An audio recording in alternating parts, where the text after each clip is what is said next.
Hello and happy Fitness Friday, everyone. Happy Fitness Friday. We are pumped to be here to talk about your questions, to answer your frequently asked Myzone questions. Yeah, so let's talk about it. Bring them on, whatever questions you have related to working out with your Myzone belt. If you're wondering who we are, I'm Dr. Ayla Donlin. And I'm Emily Sopo. And we are your Myzone Master Trainers. Yes. As you are tuning in, we would love to know who you are. It's Friday. And where you're tuning in from. If you've already worked out this morning, let us know. And if you have not, then what are you going to do next? What's your next workout going to be with your Myzone belt? Yeah, or maybe that's a question you have for us. What type of workout should you do? And we will gladly recommend if you'd like. Yeah. Good morning, Sean. Thanks for tuning in. Yeah.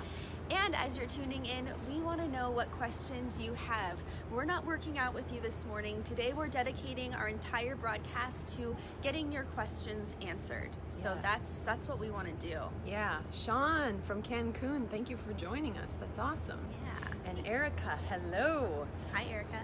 If you have friends who always ask you questions about Myzone or how to work out with their belt, this would be a great video to tag them in. You can either tag them in the comment section or you can share this out on whatever social media avenues that you use, and then folks can comment in and ask some questions. Absolutely. And I know that a few of you are club operators, so if your staff are having questions or your members are having questions, now is the perfect time to go ahead and type those into the comment section below. Exactly. And we prepared in advance some questions that we commonly get, or I guess frequently asked questions, we could say. And so we're prepared to answer some of those for you. But as we are going through those, please continue to bring on your questions, and we'd love to interact with you as much as possible. Yes, yes. Hi, Sue. Sue says, we have not been in the gym yet. Oh, gosh. Wow. And you're going to do one of the Myzone Fitness Fridays for your workout. Love it. Very cool. And Sue, thank you for bringing that up. If you are looking for workouts to do, then we have a whole library compiled for you over on the Myzone YouTube channel. So check that out. There's like over 100 videos, and a lot of those are workouts. So we've got plenty for you to be able to do. Yes. Hello, Mark Marson. Thanks for joining. Right on. Okay. Should we start with our first question? Let's do it. Okay. Question number 1. What is gamification? You've probably heard this before as a Myzone user. Myzone is all about making exercise fun, making people feel good about exercise both before, during, and after the actual workout itself. And gamification is how we do that. So the idea of gamification is creating little opportunities or big opportunities for wins, to feel like you're playing a game and like you are achieving your goals every step of the way through your workout. And we do that through the Myzone effort point, right? And through other mechanisms as well, but particularly the Myzone effort point, which means that every bit of effort, every minute that you put in, you are earning points. And over time, you're seeing that their results come with consistently achieving those Myzone effort points. So that's the basis of gamification. And of course, there's other ways to make it happen, like playing games, all sorts of things, but that is the basis of gamification with Myzone. Yeah, and we've given you plenty of examples of gamification back in that library that we were just referring to over on the Myzone YouTube channel. You'll see examples of gamification that Emily and I have gone through in the videos, playing different games with your classes. We have like the red light, green light game, the pyramid game. And so it's like Emily was saying, that instant reward, instant gratification of getting to the zone, the target zone. So that would be the zone match as well. And the satisfaction of hitting that zone and earning the Meps that you should in that zone. So it's all a big part of it. Yes, and as someone who recently forgot their Myzone belt while working out, I have to tell you, my motivation was diminished significantly. Yeah. You guys have probably felt the same way, I'm sure. I was just looking at those statistics. So like of Myzone users, if you forget your belt, there's only like 12% of people who said that they would still be like really motivated to go for their workout, and like 50% said they would have a moderate level, and then the rest said like basically, I'm not even gonna get my points, so I'm not even gonna do it. But you should still you should still work out regardless. But that's just a testimony to how powerful gamification is in terms of motivating us for our workouts. Yes, absolutely. Yeah. Okay, next question. Ready for question number 2? This is a common one. How should I wash my Myzone belt? And Emily's got a belt right here, so we can demo some examples of how you may very well do that.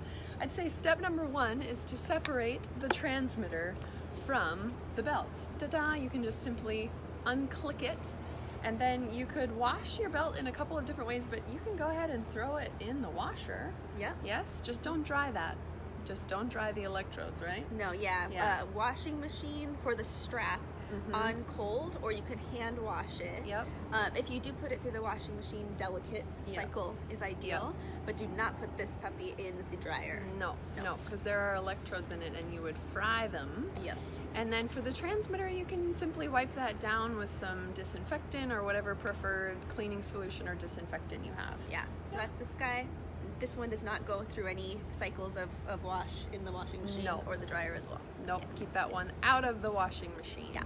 Just a wipe down. Yep, yeah. Yeah, pretty easy. And then you can just hang dry your belt. Yeah. And then you're ready to rock and roll.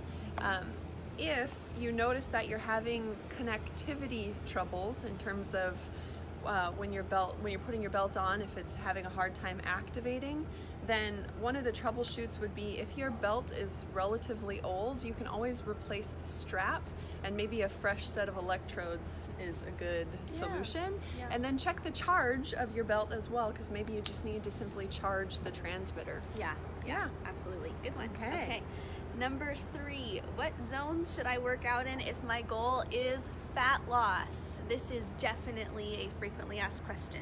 So as a Myzone user, you might be familiar with the 5 color-coded zones. We've got the gray zone, blue zone, green zone, yellow zone, and red zone in order of, least intensity to highest intensity. If your goal is fat loss, we recommend, and I'll invite Ayla to hop in at any time, all the zones. Yep. Yes, because even if some zones elicit a higher fat loss response than others, you don't want to just work in one zone for fear of overtraining, right? Exactly. Or missing out on a lot of the benefits of the other zones. Now, we've talked about this before, but research has demonstrated that exercising in lower intensity zones does burn a higher portion of calories from fat versus from carbohydrates. So that's where you hear about like the fat burning zone.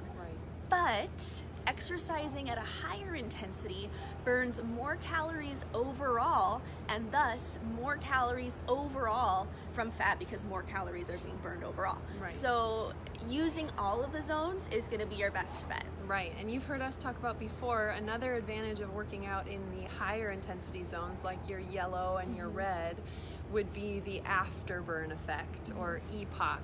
Excess post-exercise oxygen consumption, where you're continuing to burn calories at a higher rate after your workout than you would have at rest or after doing a more moderate or low intensity workout. So the point is, there are many different ways that you can pursue fat loss. You can work out at the lower or moderate intensities for a longer period of time, or you can work out at the higher intensities for a little shorter period of time, or a combination thereof. So lots of different ways that you can go about it, and really variety is what's going to make it sustainable. So that's a good idea. For sure. And if you're looking at how to train for fat loss just in general, regardless of the Myzone zones, generally resistance training is going to be key for that. Yes. As well as high intensity interval training. And with Myzone, that is so cool to track. To be able to see yourself push up into the yellow and the red zone and then try to recover back down before your next push.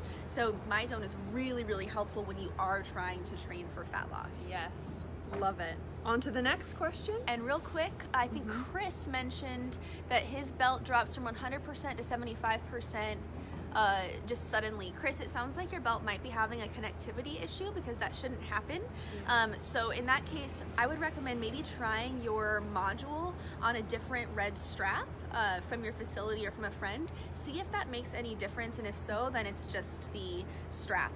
But that said, please contact support at myzone.org if that issue persists. Yeah, right on. Yeah. Okay, next question. How much should I be in the red zone during my workouts? This is a frequently asked question.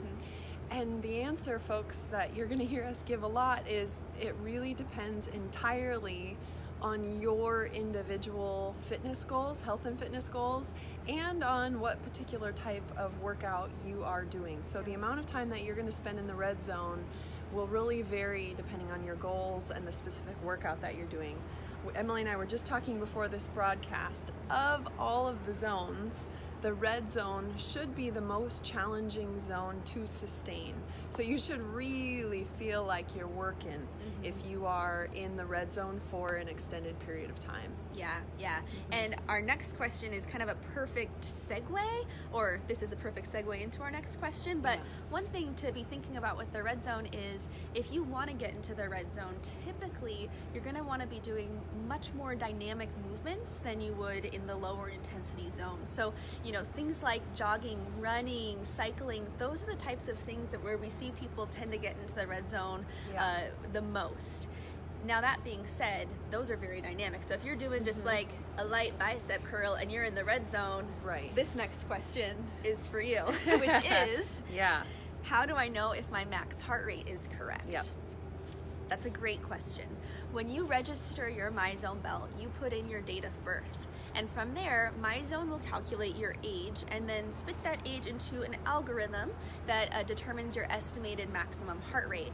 That equation that Myzone utilizes is based on something called the Hunt Fitness Study, which was shown to be accurate for a lot of exercisers, and more accurate than many of the equations that are currently used. So that's why we utilize that particular calculation. Now, for most people, it's probably going to be pretty accurate, but there will be some people for which that is too high or too low. And in that case, it's up to, you know, you and your trainer and, you know, people who are around you to be vigilant about that and start to notice that. So a couple things that you can do: wear your belt multiple times and examine how you're feeling versus the zones that you're in. One kind of rule of thumb is that the red zone should feel like you are close to, if not at, maximum effort. So if you're in the red zone and you're just kind of chilling, or, you know, eating some ice cream, or I don't know. That would be a definite problem if you're in the red zone eating ice cream. I don't know where I was going with that, but you get the idea. If you're not putting in a lot of effort and you're in the red zone, your max heart rate might be a little bit too low, in which case, Myzone does have a built-in mechanism where if you hit and hold a new max higher than your current max and hold that for 40 seconds or more, Myzone will automatically update your max heart rate to that new number and then shift all of your zones appropriately. So immediately your effort is going to be better reflected in the zones. Where the difference comes in is if your max heart rate is too high. If it is, you're going to be putting in a ton of effort trying to get up into the yellow or the red and really struggle to get there, even though you're putting in that effort. So in that case, your max might be too high, and your club operator at your fitness facility can lower it for you manually. Yes, and then speaking of that, the question related, I think it's Caitlin, is there a way to change gender? My app says I'm a male and I'm not a male. Caitlin, if you're registered with a facility, then you can ask the facility to go in and make that change for you. Or she could probably also email support@myzone.org and get that taken care of as well. But that's one of those things that we can manually change. For sure. Yeah. Cool. Okay. So that was the red zone question, max heart rate question. And then do you want to talk about if I'm in a challenge? Oh, yes. Yes. Oh, Myzone challenges are another way that Myzone gamifies exercise, like we were talking about before. So if you are in a challenge and you are looking to earn as many Meps as possible so that you can win that challenge, we've got a few tips. First, as you know, with Myzone effort points, exercising in the yellow and the red zone are going to earn you the most Myzone effort points. So when you're considering a challenge and wanting to be smart about it, not wanting to, you know, always be training in the yellow or the red to overtrain, a few things that you can do. Spend some time in the yellow and the red zone to maximize your Meps. If you're gonna do that, maybe do some high intensity interval training so you do get some recovery in. But another great way that you can be earning Meps is to do longer intensity and lower duration exercise, like cardio, like a longer resistance training section, or resistance training in the form of a circuit. Because if you're doing a circuit of, say, 4 to 8 exercises back to back to back, then your heart rate's going to remain elevated. And in that case, you're going to be earning tons of Meps to help you with that challenge. Yeah, so kind of in sum, the green, blue zones for a longer period of time, or the yellow, red zones for, you can spend a shorter amount of time but be earning more Meps in those zones. So again, depending on how much time you have, how much energy you have, that's how you can allocate where you're spending your time in the zones. Yeah, absolutely. Yeah. Cool. Okay, cool. Want to go with one more? Let's do. Okay. So another frequently asked question, how about the Myzone status thing? Yeah? Yes. So a question that we get sometimes is, what's this whole Myzone status thing, and why do I need to earn 1,300 Meps each month in order to maintain my status and then move up in my Myzone status? So the Myzone status is another way that we can gamify and reward ourselves for consistency in our exercise. And earning the 1,300 Myzone effort points per month means that we're putting in the time and the effort to meet the World Health Organization guidelines for the minimum amount of physical activity that adults should be acquiring to maintain health and fitness. That's just the minimum. And if we're doing that on a consistent basis, then what the Myzone status is telling you is that you have consistently earned that minimum amount, or you put in that minimum amount of effort to sustain your health and fitness over time. And if you do that for 4 years in a row without missing a month, then you get to the Hall of Fame. And that is just a place to be, is in that Hall of Fame. Are you in the Hall of I Fame? am, yeah. Hall of Fame, 4 years in a row. And you know what? You should feel I feel really good about that. Yeah. You should feel really good about that, because it means that I think the key, if I were to identify like the number one most important factor to being a healthy and fit individual, it's consistency. Yes. And that's what Myzone status is rewarding. So I think of all of the fitness goals that I have accomplished, maintaining the consistency for 4 years in a row is probably one that I put at the top of the list. Wow, Ayla, that's Yeah. awesome. No, really. Congrats. Thanks. That's so cool. Yeah. So that's what the Myzone status is all about. Yeah. One Would thing you add that's cool about, with Myzone status is you can't fast track it, right? You can't buy it. You can't do anything except be consistent with your workouts. And like Ayla was saying, that's the key. So that is the way to, make sure that you are consistently working toward your goals. Yes. Okay. Shall we call it? I think that's it. Okay. So thank you guys for your questions. If you have more questions, feel free to type them in. Yes. If we get a lot of questions on a pretty consistent basis, we'll do more of these. And if you like this type of format where your questions are being answered, let us know as well, because we want to serve you best and bring as much content that will help you as possible. Absolutely. And we'll be back next week with a workout. Yep. So if you're celebrating Thanksgiving, then come ready Friday morning with your belt on, ready to rock and roll. Yep. Yeah. Thank you for your questions. Thank you for tuning in. We will see you next week. And as always, Keep moving forward. Bye. Have a great weekend, everybody.